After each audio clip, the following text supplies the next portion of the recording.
चुका है, इसमें आप खुद को कहाँ देख रहे हैं? हम बिहार में बदलाव देख रहे हैं और जितने स्वयंभू एनालिस्ट और पत्रकार एनालिस्ट हैं जो कि बता रहे थे कि उनको पता है कि बिहार में क्या होने जा रहा है, उनको जमीन पर आते हुए दिख रहे हैं। क्योंकि किसी ने ये नहीं बताया, किसी ने ये प्रेडिक्ट नहीं किया कि बिहार में देश के राजनीतिक इतिहास का मतलब बिहार के राजनीतिक इतिहास में सबसे ज्यादा वोट होने जा रहा है। और इतनी बड़ी संख्या में जो पोलिंग हुई है, ये दिखाता है कि बिहार में बदलाव बिल्कुल होने जा रहा है निश्चित तौर पर। और बिहार में इस बार चुनाव में महिला एक्स फैक्टर नहीं है, बिहार का युवा एक्स फैक्टर है, बिहार का प्रवासी मजदूर एक्स फैक्टर है।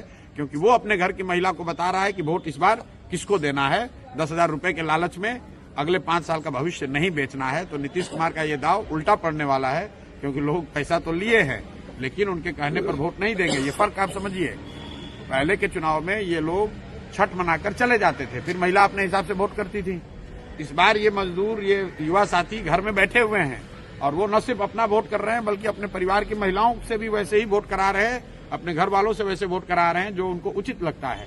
तो इसलिए बिहार के इस बार के चुनाव का एक्स फैक्टर युवा है, बिहार के चुनाव का एक्स फैक्टर प्रवासी मजदूर है। और 14 तारीख के रिजल्ट में आपको दिखेगा। कोई आदमी अगर इसको इग्नोर कर रहा है तो उसको 14 तारीख को प्राइम मिनिस्टर का स्पीच बदल गया है, वो अब गाने गा रहे हैं, कट्टों की बात कर रहे हैं गानों में, वो आरजेडी को कहीं न कहीं घेर रहे हैं। तो वो घेर नहीं रहे, आरजेडी का डर दिखाकर वोट ले रहे हैं, क्योंकि अपने पास कहने के लिए कुछ नहीं है।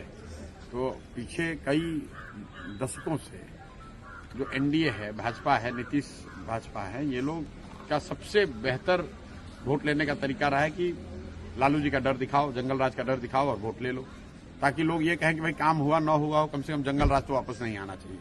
लेकिन इस बार वो स्थिति बदली हुई है। प्राइम मिनिस्टर ये जो कह रहे हैं वो शायद उनको जमीनी हकीकत इतना पता नहीं चल रहा है। अगर आप ये कह रहे हैं कि जंगल राज नहीं आना चाहिए तो लोग कह रहे हैं ठीक है नहीं आना चाहिए, लेकिन आप क्यों आना चाहिए? जनसुराज आना चाहिए। विकल्प तो एक नया दूसरा है। जब विकल्प नहीं था तब वो प्राइम मिनिस्टर की बात ठीक थी, तब वो काम भी करता था। इस बार वो काम नहीं कर रहा है। राहुल, आप देखिए कि जो प्रवासी मजदूर है, आप लोग तो गांव देहात में यहाँ जमीन पर आज पत्रकारिता कर रहे हैं, आप लोग जरा जाकर देख लीजिए कि प्रवासी मजदूर किसको वोट कर रहा है। कल तक तो एनडीए को वोट कर रहा था, वो तो मोदी कर रहा था, आज तो वो नहीं कर रहा है। वो तो बिहार में फैक्ट्री रोजगार चाह रहा है और अमित शाह कह रहे हैं कि बिहार में तो फैक्ट्री के लिए जमीन है नहीं। तो इसका मतलब है कि आने वाले सालों में भी बिहार में फैक्ट्री नहीं लगेगा। अमित शाह ने खुद कह दिया। तो बिहार का युवा उनको क्यों वोट देगा? अगर फैक्ट्री लगाने के लिए सिर्फ गुजरात में ही जमीन है तो फिर बिहार का युवा क्यों वोट उनको देगा यहाँ? और ये पूछिए आप लोग कि अगर फैक्ट्री के लिए जमीन नहीं है तो ये जो बड़ा बड़ा सड़क सब बना है, जिसमें कि यहाँ के यहाँ पंजाब, आप बंगाल को गुजरात से जोड़ रहे हैं, वो सड़क बनाने के लिए जमीन बिहार में कहाँ से मिले? तो आपको अपना सड़क बनाना है, नेशनल हाईवे बनाना है तो बिहार में सड़क जमीन है, और बिहार के बच्चों के लिए फैक्ट्री बनाना है तो कह रहे कि यहाँ जमीन नहीं है।